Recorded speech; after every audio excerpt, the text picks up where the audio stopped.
Bonjour, bonsoir, c'est des parleurs à laquelle vous captez. Mes salutations à la présentation, comme toujours, c'est Ira Maoussa.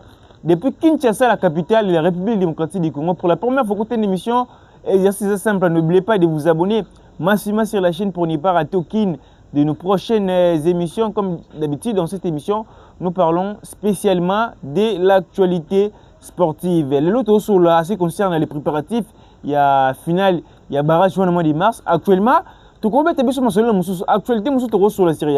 Mais actualité, actuellement, donc on va préparer l'équipe à conséquence pour prendre la qualification. Pour la Coupe du Monde, on va parler sur le préparatif. Il y a un match, on va parler sur les matchs amicaux. Autre bêta, dans le mois de mars, avant de jouer la finale. On parlera également sur l'arrivée des nouveaux joueurs.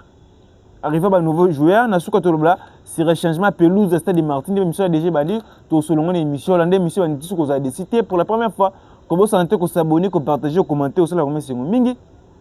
Tout bana o concerné préparatif. Il y a finale, il y a barrage.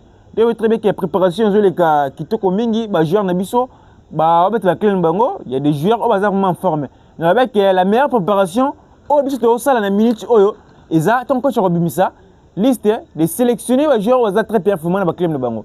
Donc, il y aura déjà la cohésion, les joueurs vous voyez, c'est déjà la meilleure préparation. Donc, tu préparer déjà à conséquence, mais on va jouer un match amical. Peut-être ils ont l'autorité pour proposer Idiana. J'avais bien dit, pour bien jouer la finale, le 31 mars, il faut d'abord jouer même un match amical. Donc, Bayoki, on va jouer les matchs amicaux les 25 contre Burmundès. Tu mets un match amical avant de mettre contre Jamaïque. Et ça, il démarra bien, il y aura un match amical parce qu'il y aura des joueurs au Baroya.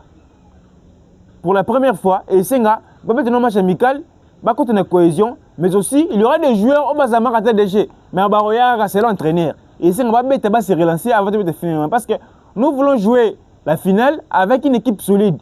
Tous les joueurs très performants dans le football de Makolo. Mais j'ai vu les gens essayer de critiquer pourquoi la RDC joue seulement des matchs amicaux dans l'équipe Mora CCC. Bon, on appelle ça parmi Bateau, critiquer un choix. Mais pour le choix des Burmundais, premièrement, ils allaient match avec le Mexique. Tout le monde ça va déplacement. Parce que Europe, Mexique, ils appellent Moussika. Tout le monde ça va déplacement, raison pour laquelle, tout le club, il y a Coca-Cola. Pour tous en faciliter le Mexique. C'est une bonne idée. Pour un déplacement à Blomsou et à Bongo. Mais de l'autre côté, on a condamné l'autorité parce qu'actuellement, ce n'est plus un rêve pour nous. C'est un objectif de prendre la qualification pour la Coupe du Monde. Mais lorsque nous pensons à prendre la qualification pour la Coupe du Monde, nous pensons à aller jouer la Coupe du Monde parce qu'il faut retenir. Si on prend la qualification, notre premier match sera contre le Portugal. Déjà, on doit commencer à préparer la Coupe du Monde maintenant. Donc, dans ce stade, ces derniers temps, on ne peut pas jouer des matchs amicaux contre des Burmundais. Non. On doit jouer contre des grosses équipes pour trouver des niveaux n'abisso. Parce que jouer contre cette équipe burmundaise, tu remets de gagner 5. Tu remets que oui, l'équipe est ça bien. Tu sais, dynamique pour moi bien. On va aller là-bas, tout coqueter, parce qu'on avait affronté une équipe aux équipes inférieures. Mais lorsque tu as affronté une équipe supérieure, tu vas pour 5 buts à 0. Tu dis qu'il y a 5 buts à 0, oui, on a affronté une grosse équipe, c'est-à-dire qu'il n'a pas posté Oezo Simba, n'a pas posté Oezo Simba, il faut tout ça. C'est ça. Tu vas préparer la Coupe du Monde, il faut affronter des grandes équipes. Il faut affronter des grandes équipes. Parce que l'équipe où tu vas avoir Burmundais, équipe où. Coach par exemple Arti Maswako. Chez eux même à KTDG. To betina ba ngopé boyotel Maswako beti bien. Azatan DG ta beti bien. Même beti bien. Azatan DG ta beti bien.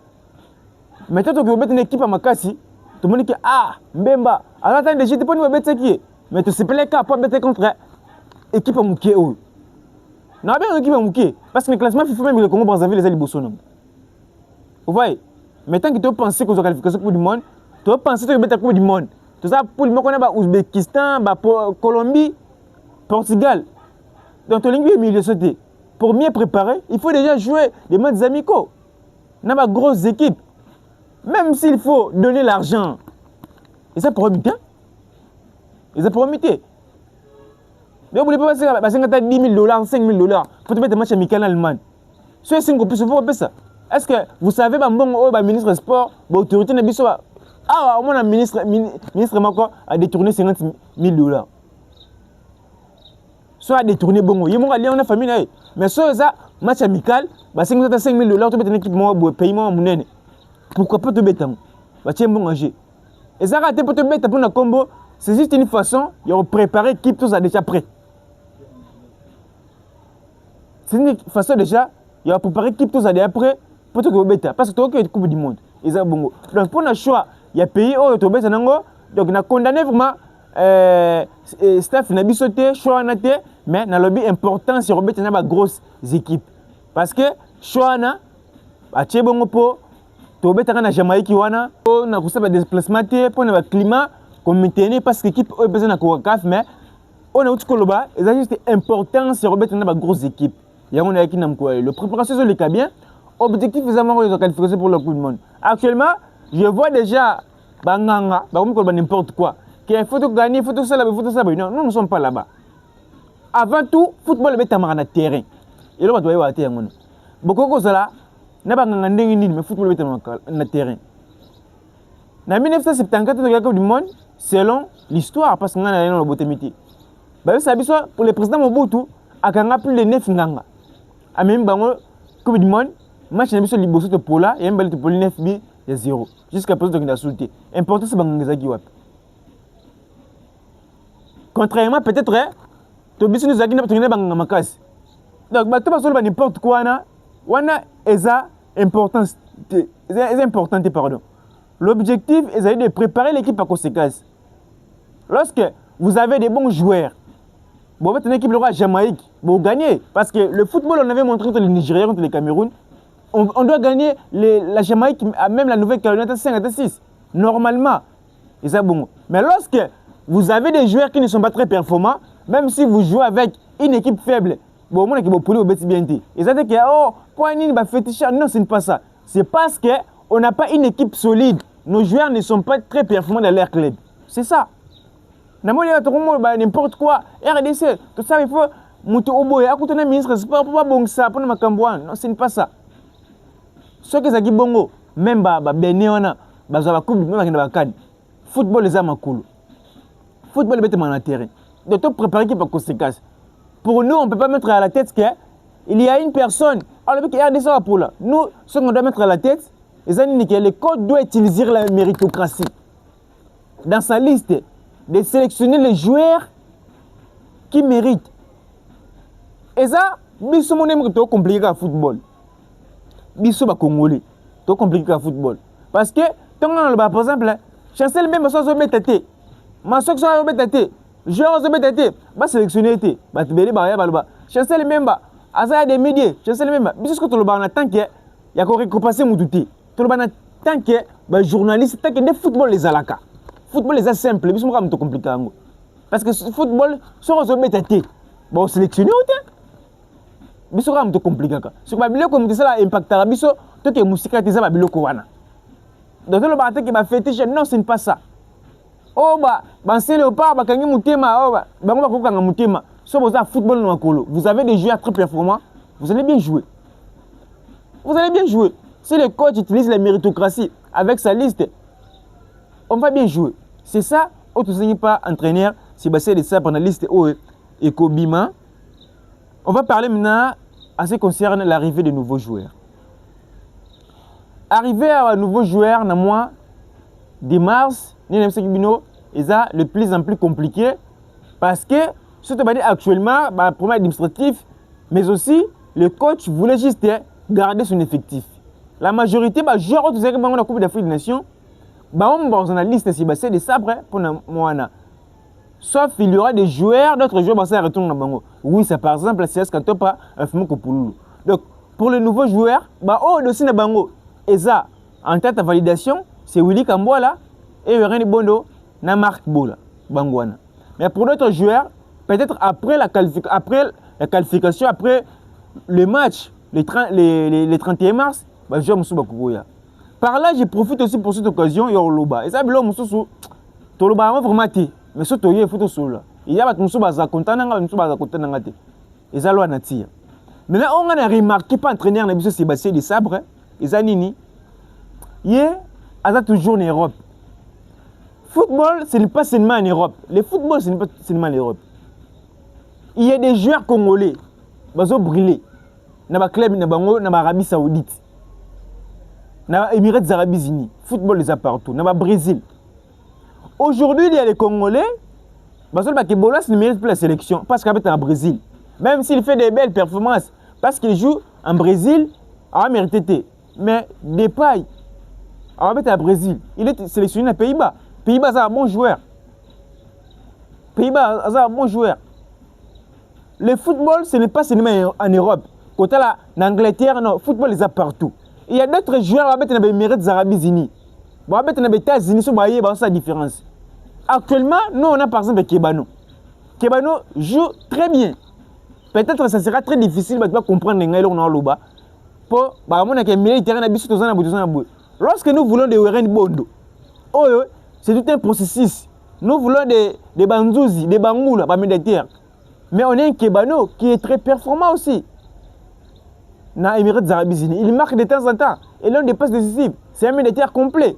Il peut venir rejoindre la sélection, il n'y a pas de bêta. Pour moi, le joueur Wan Lora Kebano, on mérite en place, il n'y a pas de bêta. Asa Kebano n'a pas de mais Kebano aussi joue. Mais coach, pourquoi c'est priorité na Kakuta que Kebano? Parce que Kakuta, il est en Europe. Kebano n'est plus en Europe. Mais contrairement, ce n'est pas ça le football. Tout le monde en Côte d'Ivoire, champion en titre en 2023 compétition. Na Côte d'Ivoire, à Katiba avant centre Moussous, à Katingwesan, il était juste venu tango Sébastien Lar a joué blessure. Par Katingwesan 9, il y a Aston Villa qui est Crystal Palace. Pour sélectionner Wilfried Zaha, à Charlotte, aux États-Unis. Burkina Faso a des bons joueurs, mais va sélectionner Georges Mounungu. Avec les États-Unis. Mais par exemple, ce joueur avec les États-Unis va sélectionner. Donc, on a remarqué, les coachs sont toujours en Europe.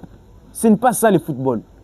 En Arabie Saoudite, les Émirats Arabes Unis, Raimi, il était sélectionné dans Maroc, il joue.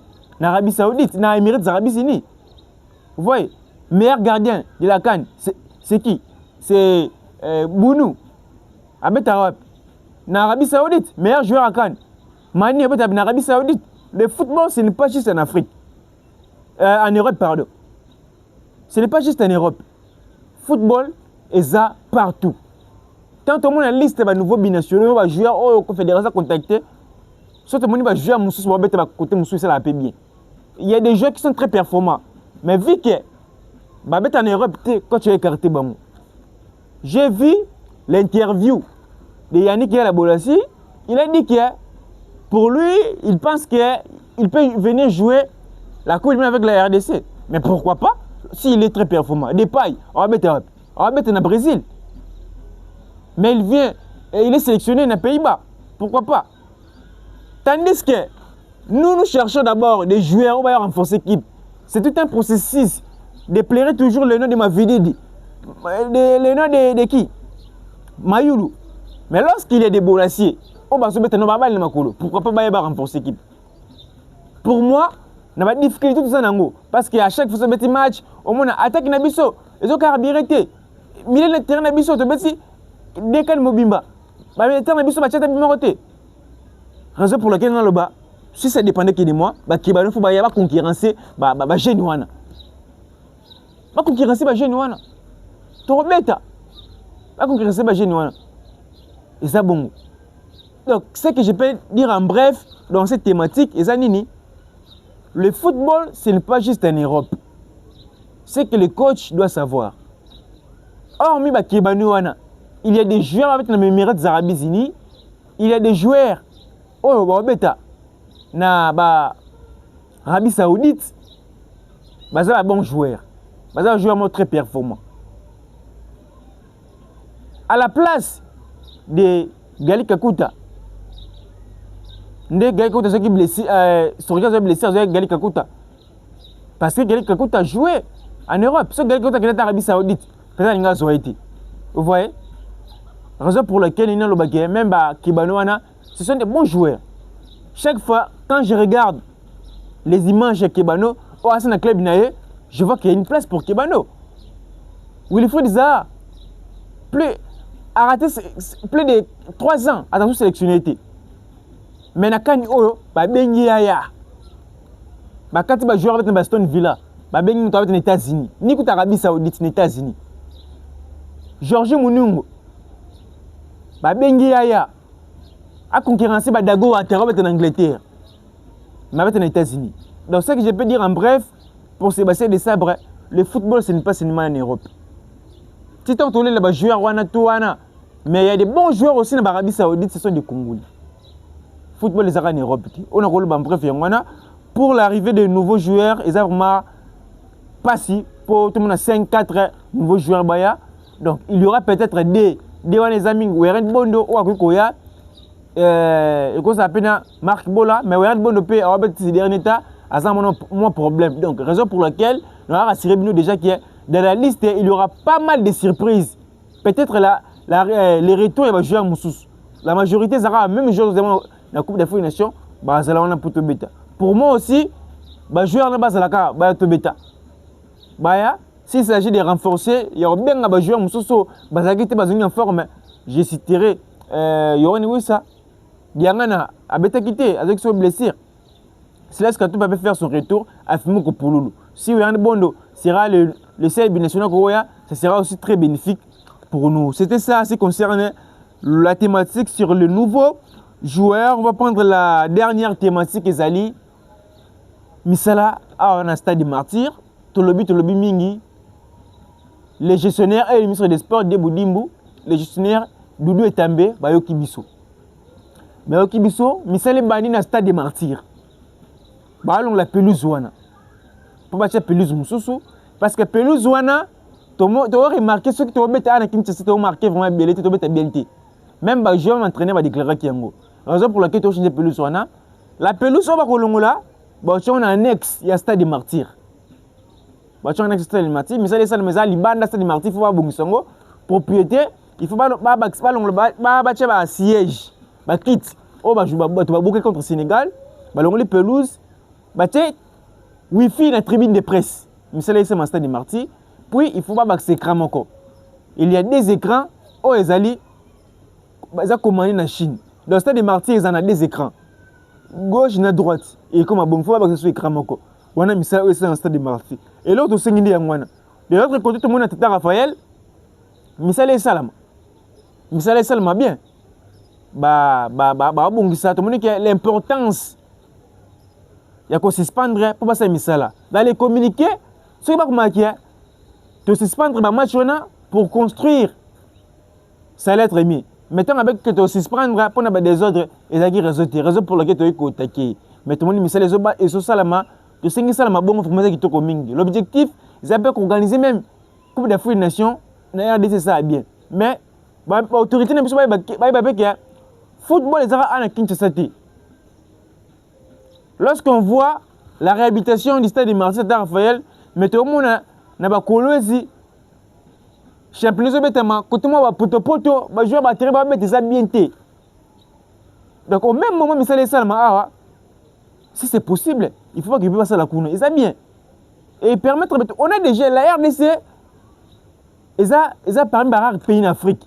Le joueur avec la balabala, qui va tirer Real Madrid à s'imposer. Samuel Eto'o, il avait dit que le premier pays africain à gagner la Coupe du Monde, c'est la RDC. Pour quelles raisons? Dans l'académie, tout à l'écart. Dans le monde, il y a toujours un joueur congolais à brûler. Donc même si c'est la RDC, on a des joueurs qui ont brûlé ma casse. Tout ça coffré par rapport à Nini. Les joueurs, ils ont condition, si par exemple, Francis Tier, stade en Afrique du Sud, Maroc, ils ont en Kinshasa. Mais tous les ratés de temps en temps, les joueurs locaux. Les joueurs locaux, ils ont belé. Tout le monde a joueur à Lungu à Real Madrid, tout le monde a joueur à Lungu au Sénégal, à Monaco. Bloco. Et là, on a besoin de ça, condition, les joueurs à bêter, ils ont côté. Soit avec la condition, encore, terrasse bêter, c'est qui t'ont côté. Attends, jouer, à qui on par exemple, dans Liverpool. akoko s'imposer te parce que kuna pelouse va bête na va bête Kinshasa ils bien te. Toutes ces choses il faut battre en pratique. Tant ba bon ça, il y a un de ça là qui est tout qui pour musika. Na s'appelle na misande bandi coup de chapeau à vous gestionnaire Doudou et També, to lingi bongo. Ministre sport à vous aussi également. Biso lingi bongo. Ba balo ba lelo na côté li naza honnête. So asali bien, so sali mabe. Yeti bongo to s'appelle les jeunes loko sala. Et ça parce que de temps en temps ça la bien. Ils ont vraiment bongo. Misala bandi ko salama to s'appelle vraiment les loko wana. Pour retenir un peu tournoi une fois que bête en Kinshasa na stade Raphaël. La raison pour laquelle misala est seulement pour le 17 tournoi na ekubanda en Kinshasa na stade Tata Raphaël. Pour terminer, tu retenir un peu que Lupopo a éliminé la Ligue des champions africaine. Oyo Apoli contre Al Hilal Omdurman en Rwanda sur le score de 1-0 a éliminé. Le seul représentant congolais c'est Maniema Union. Tu espérais que Maniema Union a vraiment musique et ça vraiment kitoko mingi. Donc ils ont vraiment bon auto retenir na mkolo lelo. J'étais venu pour analyser, pour éclaircir certaines choses au Batubeli Baebaki Frématé. C'était moi votre représentant Irama Wissa depuis Kinshasa, la capitale de la République démocratique du Congo pour la première fois. Comment santé qu'on s'abonner, qu'on partage, qu'on commenter aussi la remercie. On se retrouve à la prochaine. Pour une prochaine émission quant à moi, je vous dis au revoir.